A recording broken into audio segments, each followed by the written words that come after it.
Bom dia, boa tarde, boa noite, gente. Aqui é o Rafinha dos Dados e eu estou aqui para transformar você num profissional disputado pelo mercado usando ciência de dados. Tudo bem, gente? No vídeo de hoje, eu vou responder aqui a dúvida do Dan Queiroz, que ele me fez a pergunta no Instagram, que ele perguntou qual é a diferença de Bootstrap e Cross Validation. Eu acho legal porque eu abro essas perguntas no Stories para vocês. Eu falo, a galera vai perguntar uma coisa rapidinho ali, respondo no outro Stories, tal. Às vezes rola. Mas às vezes vocês mandam umas perguntas assim, que fala, putz, dá pra ficar falando 2 horas sobre o assunto. Então eu preparei aqui um vídeo um pouco mais longo, com material um pouco mais trabalhado, para a gente discutir essa questão. Em princípio, quando eu vi essa dúvida, eu falei, nossa, mas no dia a dia são conceitos que não tem nada a ver. Aí eu comecei a parar para pensar e vi que a base deles realmente é muito parecida. E para quem está começando, causa muita confusão. Eles estão meio que medindo uma mesma coisa, mas de origens um pouco diferentes. Mas, para a gente não enrolar muito, vamos lá. Aqui no começo eu coloquei uma descrição, uma ilustração do que é o Bootstrap e o que é a Cross Validation. Então pode ser que daqui vocês já entendam, mas a gente vai correr aqui ao longo desse vídeo. Eu vou colocar um exemplo de como a gente de fato usa Bootstrap, como a gente de fato usa Cross Validation, cada um no seu mundo, e aí eu espero que com isso fique mais claro como que a gente faz isso, quando a gente faz, o que significam essas coisas. Mas então vamos lá. Bootstrap, imagina o seguinte: a gente tem uma população aqui de pessoas, de clientes, e eles têm uma certa característica, por exemplo, a idade.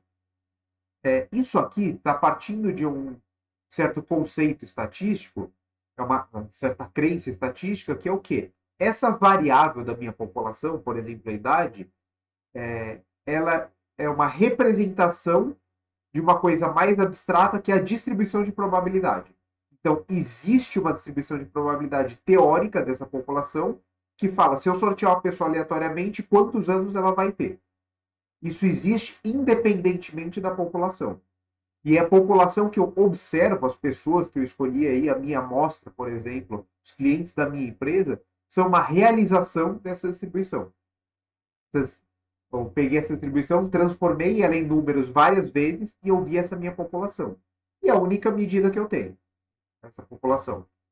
E eu vou usar ela e vou representar todas essas idades de acordo com um único número. Vou representar todos os meus clientes com um único número. Por exemplo, a média das idades. Só que qual que é o lance? Não necessariamente eu tenho muita gente. Às vezes eu consegui pegar ali 10 pessoas. Eu vou usar essas 10 pessoas para tirar uma média. Que vai dar, sei lá, 40 anos. Só que eu fico, putz, a população da minha cidade, sei lá, São Paulo, tem mais de 11 milhões de pessoas. Eu peguei 10 para tirar uma média. Faz sentido essa média? Qual que é o erro? Qual que é a incerteza associada a essa minha média? Parece ser muito pouco para poder estimar. E aí que entra o Bootstrap.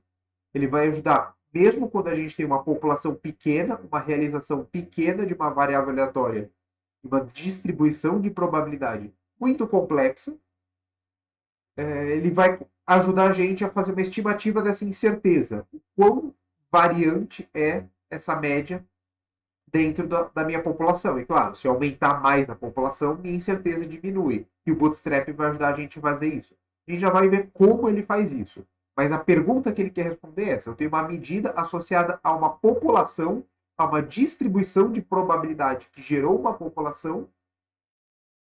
Eu quero saber qual que é a incerteza dessa medida quando eu usei essa minha população para criar ela. Ela está associada à população. Que é a validação cruzada? Ela é um pouco mais complicada do que isso.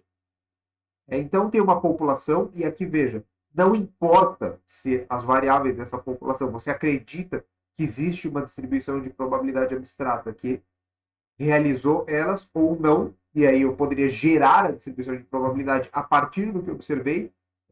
Aí eu estou conversando.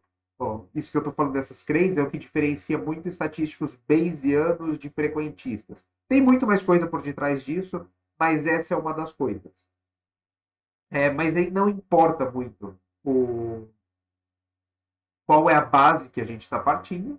mas eu tenho uma população aqui com diversas idades e eu tenho uma variável resposta, por exemplo, se a minha população compra ou não o meu produto. E eu vou criar aqui um modelo, um conjunto de regras, que vai falar, olha, pessoas de tantos anos compram o meu produto, pessoas de tantos anos não compram. Claro que essas regras não vão acertar tudo, nem mesmo dentro da minha população que eu estou usando para criar elas, mas eu quero fazer um modelo aí que seja suficientemente bom, que pareça fazer sentido. Então, crio essas regras, e como que eu vou ver se elas são boas? Eu vou pegar essas regras e vou aplicar numa outra população que eu ainda não observei, que o meu modelo não viu originalmente. Vou pegar novos dados, vou aplicar esse modelo, vou tomar uma política em cima da saída desse modelo, das propensões, e aí talvez isso me ajude ou não. Só qual que é o lance? Antes de eu correr esse risco de aplicar esse modelo numa outra população, que eu não sei como vai ser, não sei como vão ser os dados, pode ser uma coisa muito louca, pode ser que meu modelo tenha ficado bom só para minha população original, quando chegar essa outra, ele não vai fazer sentido nenhum. Eu preciso saber o quão bom é o meu modelo. Então, eu vou usar uma medida aqui para saber se o meu modelo é bom, dado a aplicação dele numa população. Nota que essa medida está em azulzinho, porque ela está ligada ao modelo e não à população original ou nem à população vermelha. Ela é uma característica do modelo. Mas eu quero saber, dado que eu só tenho essa população preta, eu só tenho aqui o que eu consegui usar para gerar as regras do modelo. Eu tenho como usar isso para saber se meu modelo é bom ou ruim em outras populações, que podem ser diferentes, podem ser mais variadas, podem ser menos variadas. Eu consigo usar isso para aprender algo sobre o modelo e não sobre a população, não sobre os indivíduos em si. Talvez tenha ficado um pouco confuso nesse começo, mas na aplicação vai ficar um pouco mais claro. Aqui na aplicação, deixa eu dar um espacinho aqui, põe HR para a gente colocar uma linha, bem fininha aqui, e vamos começar com exemplo de Bootstrap.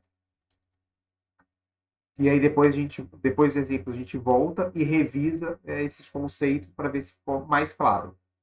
Talvez já tenha ficado claro, para quem não ficou, segue aqui um exemplo que vai ajudar.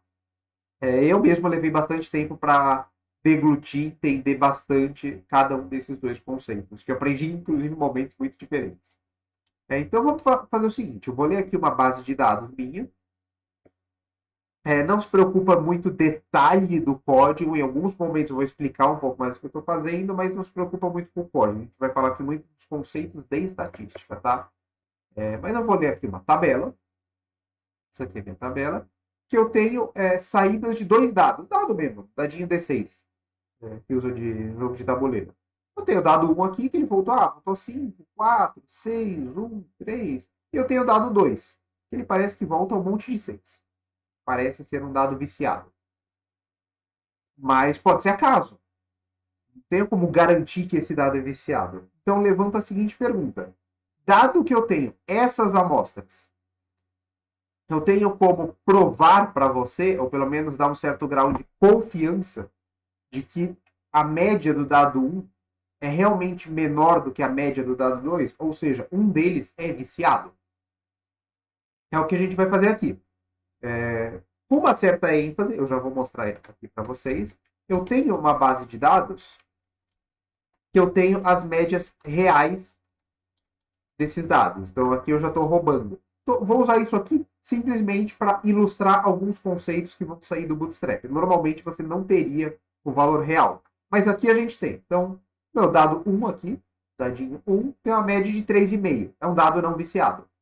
Se eu tirar a média aí entre 1, 2, 3, 4, 5 e 6, dá 3,5, beleza.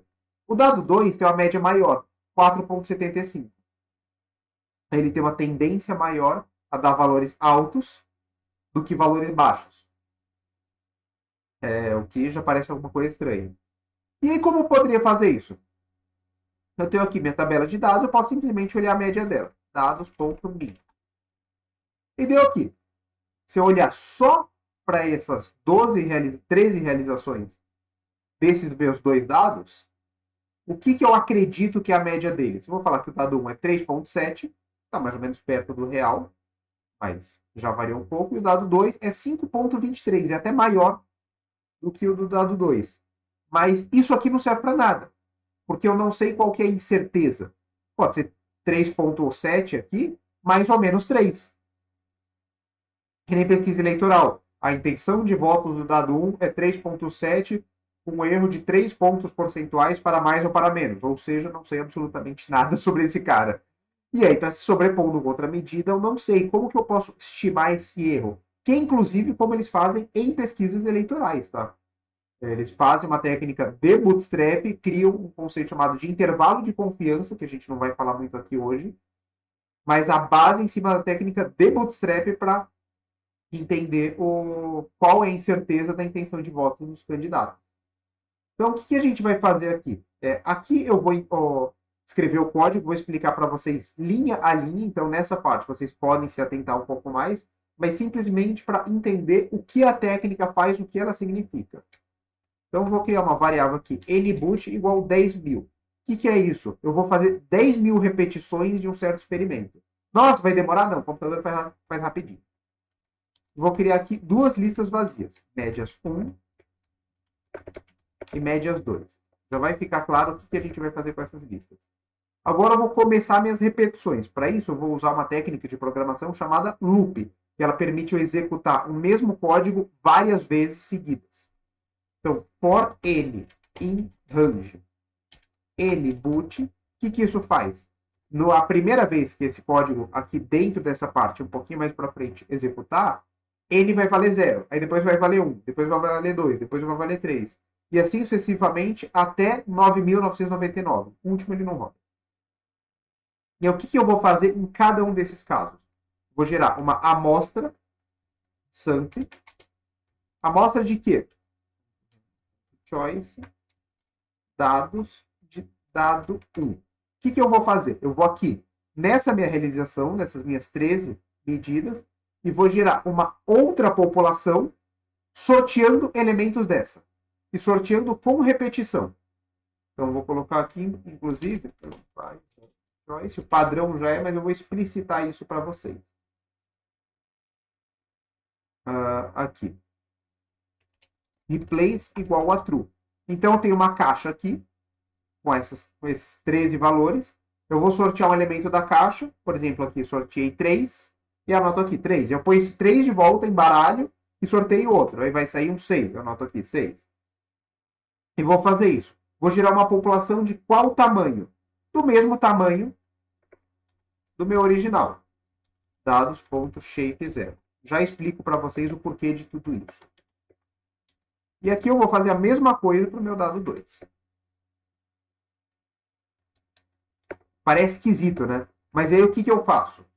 Médias 1, eu vou colocar nessa minha primeira listinha a média da minha amostra 1. Em médias 2, eu vou colocar da amostra 2.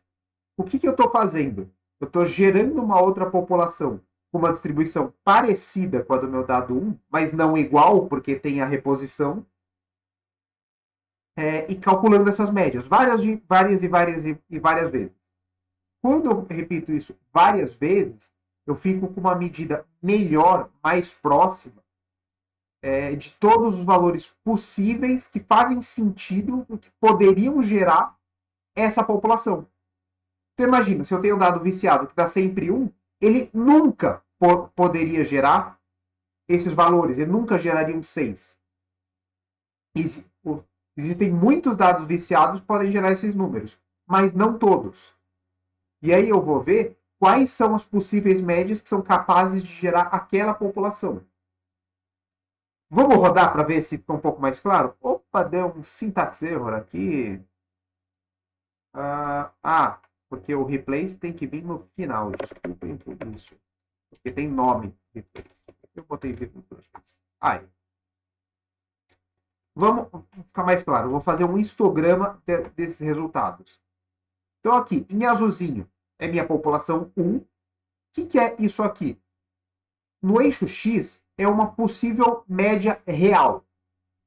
Então, pode ser que a minha população, a média real dele, seja aqui 2,5. A chance disso acontecer dado que eu vi esses números, a chance disso acontecer para esses números é baixa. Pode ser que seja 3,7. A chance disso acontecer é maior. Pode ser que seja 4, também é uma chance alta. É isso que está falando aqui, essa minha curva azul. Ah, por que ela flutua assim para cima e para baixo? Porque eu só tenho 13 amostras. Então, essas médias, mesmo repetindo 10 mil vezes, ficam ali uma coisa um pouquinho quebrada. Eu tenho muito poucos números para gerar essas múltiplas repetições. E aqui o que é o vermelho? Para o 2. Então pode ser que um dado que tem média 6, um pouquinho menos que 6, 5,8, seja capaz de gerar essa amostra. Mas também pode ser que um dado que tem média 4 e pouco também gere. Muito difícil, mas é possível. Tem média 4, mas deu sorte. Às vezes a gente, mesmo um dado não viciado, a gente joga ali isso aí. 6, 4, 5 vezes seguidas. Já jogou muito banco imobiliário, já vê esse tipo de coisa acontecer. Acaso, sorte. Mas nunca um dado que tem média 2, tem média 3, poderia gerar essa população. Aí já é esdrúxulo demais, já é gritante demais. Tem muitos 6 seguidos para gerar isso. O que é essa região de sobreposição aqui? Que tem vermelho e azul, e aí dá roxinho. Isso é o que se chama de empate técnico. Olhando as distribuições, dá a entender aqui que as médias estão bem separadas. Mas existe uma chance delas terem o mesmo valor, ou até mesmo do azul ter uma média maior do que o vermelho. Pode ser que o azul tenha a média 5 e o vermelho tenha a média 4,2. É possível fazer isso. Não acredita? Parece esdrúxulo que eu estou falando? Então, olha isso daqui. Ó. Isso aqui, agora eu coloquei em linha preta a média real. A média real do meu dado 2, eu já até tinha falado para vocês aqui em cima, era 4,75. O pico do vermelho deu aqui em 5 e pouco. Porque, ao acaso, a minha distribuição aleatória voltou muito 6. Então, eu gero essa distribuição com o bootstrap de todos os valores possíveis que minha média pode ter, mas não necessariamente ela vai estar aqui próxima do pico dessa distribuição. Ela pode estar no canto. É mais provável que ela esteja no pico, mas ela pode estar em qualquer lugar. Então, se tem uma região de sobreposição, pode ser que essas variáveis sejam a mesma, sejam indistinguíveis.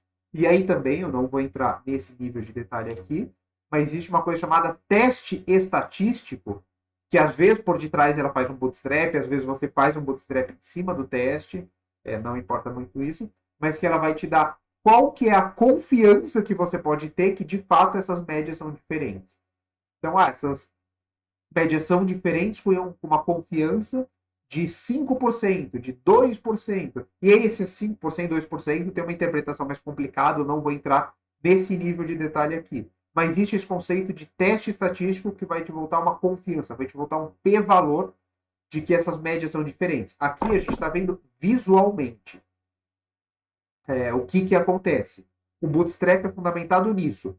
Pega a sua população, gera outras populações sorteando da original com repetição. Recolocando o negócio lá.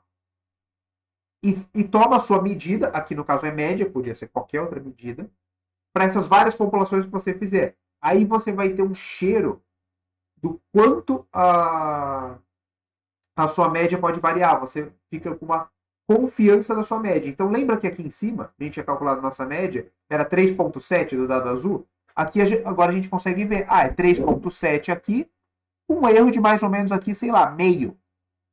Poderia calcular o desvio padrão aqui do médias 1.std, desvio padrão. Opa, uma lista, então tem que fazer np.std. Então aqui, ó, é 3,7 mais ou menos meio. 0,54. Então, se fosse uma pesquisa eleitoral, seria, o dado 1, a intenção de voto dele é 3,7 com meio ponto de erro para mais ou para menos. Então, é isso. É a incerteza associada ao ter uma população pequena. Isso é o bootstrap. Mas vamos continuar um pouquinho nele. Vamos falar agora que eu tenho uma outra população. Eu tenho aqueles mesmos dois dados, só que agora eu consegui gerar. Vou até ler aqui fora para vocês. Novos. Eu não tenho mais 3 repetições, agora eu tenho 100.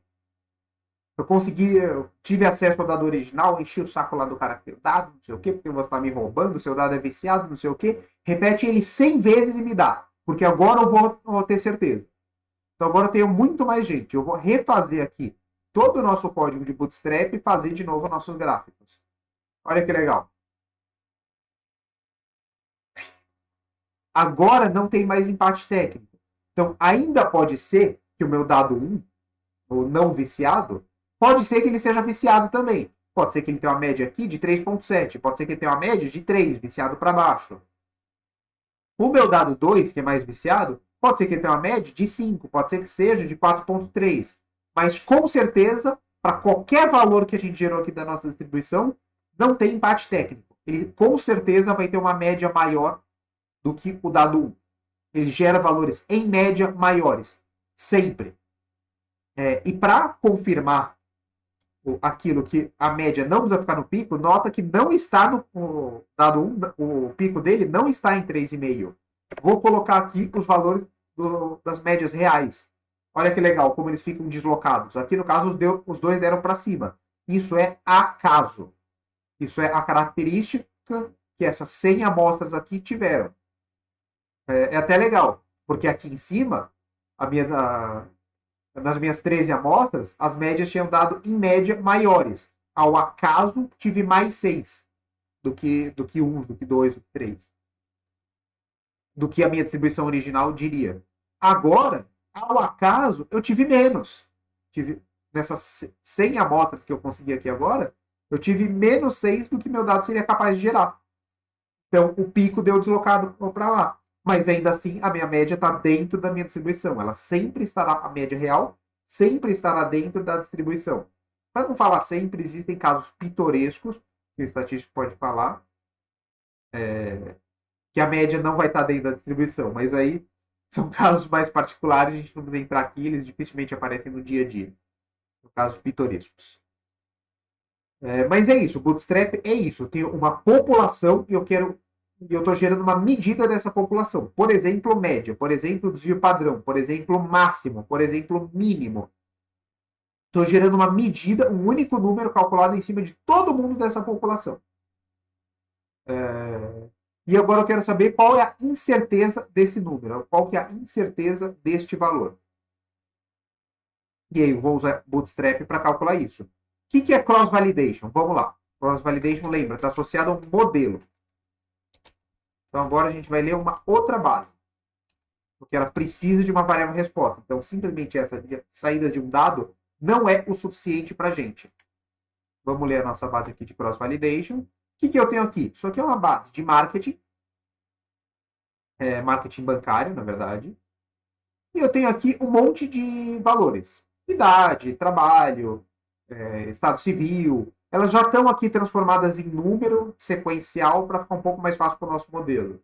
Aí alguém de machine learning vai falar, pô, mas tá errado. Você transformou em números ordinais com uma certa ordem. Por exemplo, estado civil, não tem uma ordem para falar 1, 2, 3. Quando são dados, na verdade, categóricos, que não tem uma ordem. Tudo bem, eu fiz isso aqui só para facilitar e para não ter essa dor de cabeça, eu vou ilustrar aqui com um modelo em que isso não faz diferença. O categorical naive Bayes. Ele trata dados ordinais, dados numéricos, como se fossem categóricos, tá?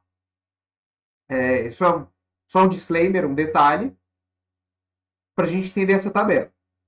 E eu tenho aqui uma variável resposta, meu Y, que é liguei para o meu cliente, ele aceitou ou não a minha proposta de telemarketing.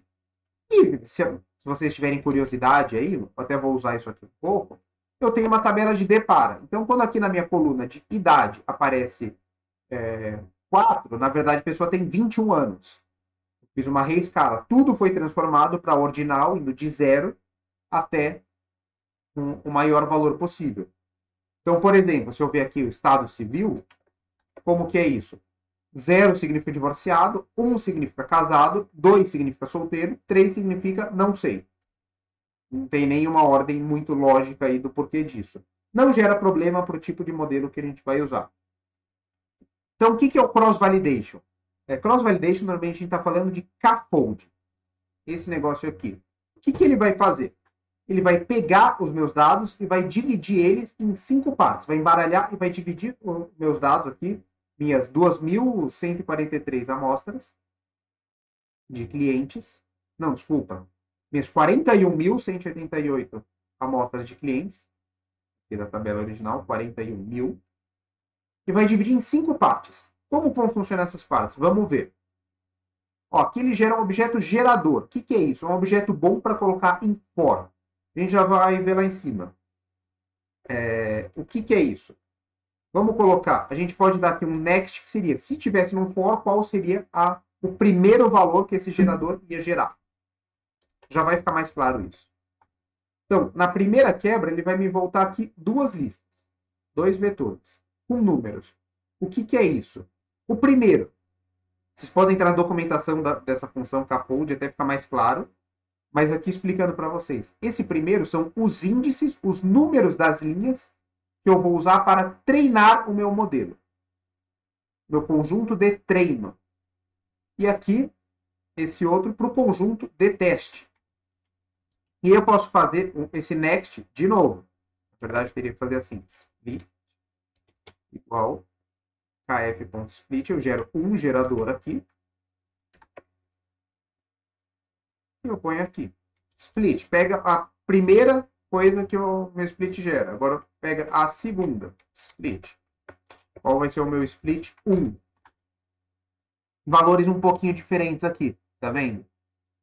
O 2 agora, que antes estava no treino, agora está no teste. Ele faz isso, divide em 5 partes iguais. Ele vai pegar 4 para treinar o meu modelo, a gente já vai ver como a gente vai fazer isso, e uma para testar, uma onde eu vou aplicar as regras. Essa de teste, meu modelo não viu, eu não gerei as regras vendo ele. Então, treino com 4, aplico nesse quinto. E eu consigo ter uma medida se meu modelo está bom ou não. Mas ainda assim é um ponto só. Aí o que eu faço? Agora eu vou pego os meus originais, vou colocar esse teste dentro do treino e uma das minhas partes de treino vai para teste. E ele vai fazer isso 5 vezes. Eu vou sempre treinar com um pedaço dos meus dados e testar em outro, várias vezes. Modelos diferentes. Ele vai treinar 5 modelos, treinar com cada um deles e gerar a minha métrica para saber se o meu modelo está bom ou não num pedaço que ele nunca viu.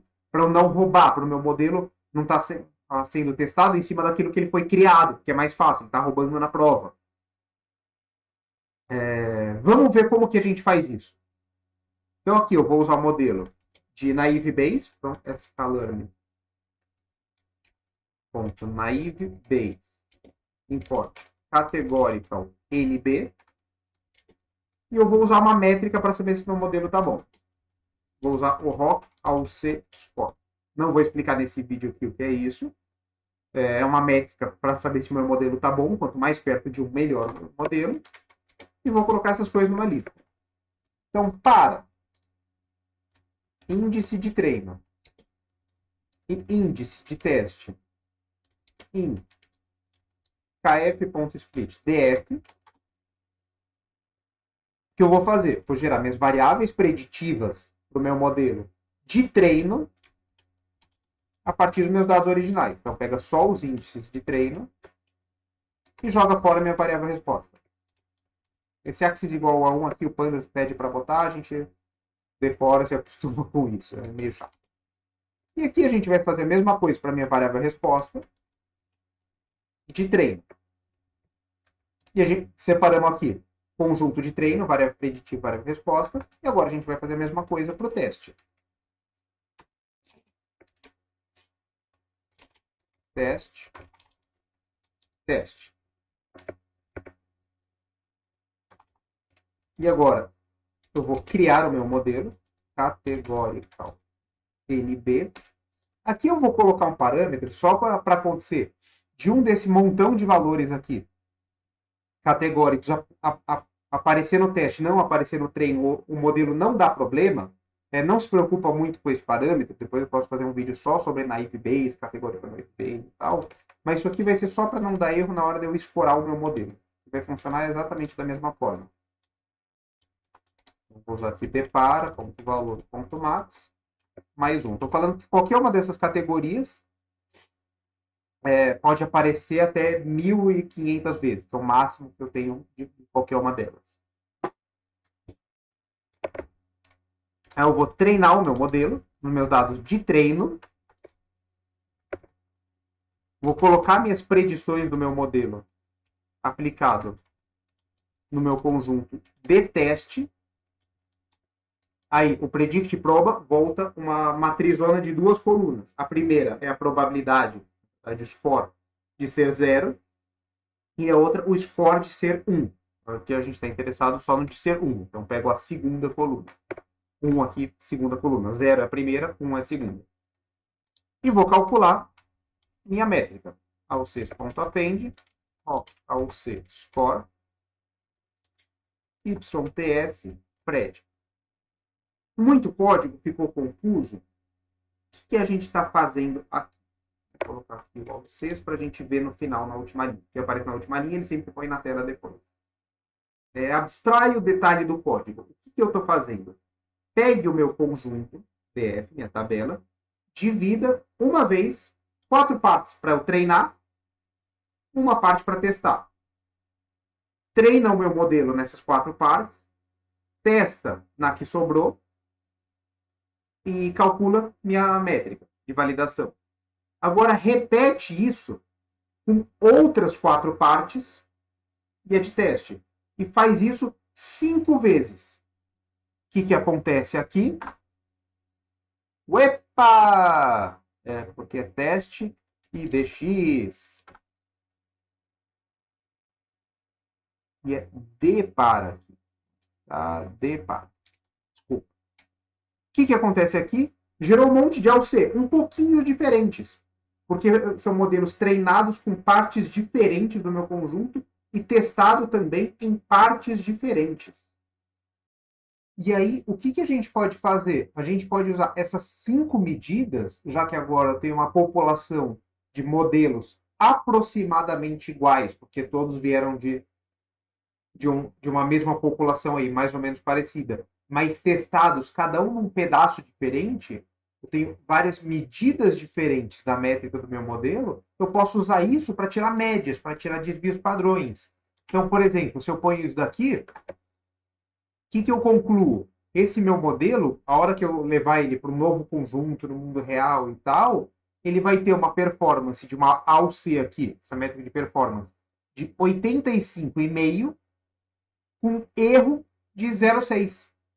Então, de novo, se fosse uma pesquisa eleitoral, seria o seu modelo tem AUC de 85,5 com erro de 0,6 para mais ou para menos. É isso.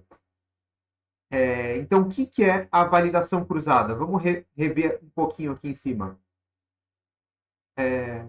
Eu tenho uma população e eu gerei modelos. E eu quero testar esse modelo em outra população.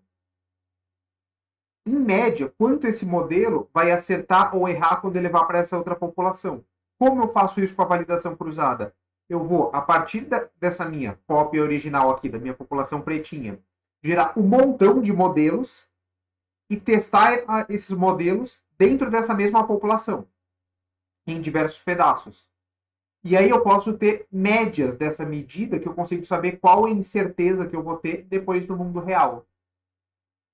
Tem algumas nuances que têm que ser ditas aqui. Em geral, mesmo fazendo validação cruzada, pode acontecer disso ser um pouco inflado. Então, no mundo real, o modelo ser um pouco pior do que isso. Por quê? Porque eu treinei o meu modelo num certo mês aqui com dados embaralhados. Conforme o tempo passa, as minhas variáveis, a minha população, vai mudando um pouquinho. E acontece com o modelo que a gente chama de descalibrar. Então, essa métrica ainda pode ser um pouco melhor do que o mundo real. Mas pelo menos eu tenho uma medida de incerteza aqui do que está acontecendo. E por mais que piore, não deve ficar muito longe dessa medida aqui. E a gente consegue ver algumas coisas. Então, por exemplo, e se a incerteza é muito grande? Seria o caso do quê? Imagina que num desses folds, um dos nossos modelos aqui treinado num pedaço da população, ficou muito melhor do que os outros. O que isso indica? Que existe um pedaço da minha população com variáveis muito diferentes do resto. E o modelo está decorando esses dados. Meu modelo, em certas situações, ele está overfitando. Então, teria que alterar os parâmetros do meu modelo, testar um modelo um pouco diferente para evitar isso. É interessante a gente ver também esse desvio padrão do modelo. E o que é legal é que eu consigo usar isso também para testar modelos diferentes. Então, aqui agora, ao invés da gente olhar para o categorical naive Bayes, que a gente olhou aqui, que tem uma métrica de 85,5, eu posso olhar para uma árvore de decisão. Decision Tree Classifier. O código é todo o mesmo, só muda aqui que ao invés de eu gerar um categórico NB, eu vou gerar um Decision Tree Classifier. E para não ficar um modelo que decora os dados, eu tenho que colocar um parâmetro de profundidade máxima. Aqui eu vou colocar arbitrariamente 10. É um valor ok. O certo seria eu testar vários parâmetros com essa validação cruzada.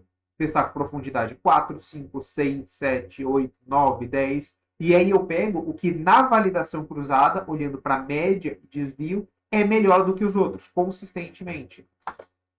Mas aqui eu posso usar, por exemplo, para comparar a minha árvore de decisão com o meu naive Bayes. Vamos calcular aqui de novo a média. Olha que legal. Minha árvore de decisão tem uma UC de 87,1 com um erro de 0,4. Erro menor e média maior.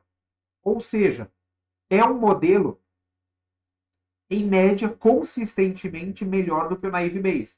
Então faz sentido aqui nesse caso, se eu só pudesse escolher entre esses dois modelos, eu escolher uma árvore de decisão de profundidade 10 em detrimento de um naive Bayes sem parâmetros, só com os parâmetros de categorias aqui no máximo. Tem outros parâmetros, o próprio naive Bayes tem alguns parâmetros que eu poderia mexer um pouquinho. Mas eu consigo usar isso para comparar modelos. Qual é o melhor modelo? Qual é o melhor parâmetro do meu modelo? Então, vamos recapitular aqui.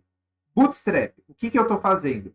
Eu estou tirando uma medida associada a uma população. Eu quero saber qual a incerteza dessa medida, dado que eu não tenho como pegar mais amostras. Essa minha população está congelada, é tudo que eu tenho, e eu preciso tirar uma medida dela e ter um certo grau de incerteza, para saber o quão boa foi essa coleta de dados da minha população. Na validação cruzada, normalmente se usa ela para quando você tem uma medida associada a um modelo que foi treinado em cima de uma população, claro, ótimo, mas a medida associada ao modelo.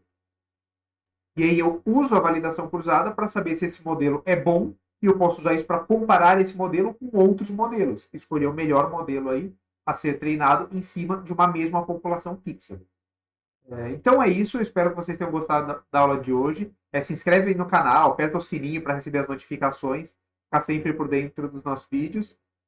Espero que vocês tenham gostado. Também segue a gente lá nas outras redes, do Instagram, do Facebook. E espero que vocês tenham gostado. E falou, gente. Até mais.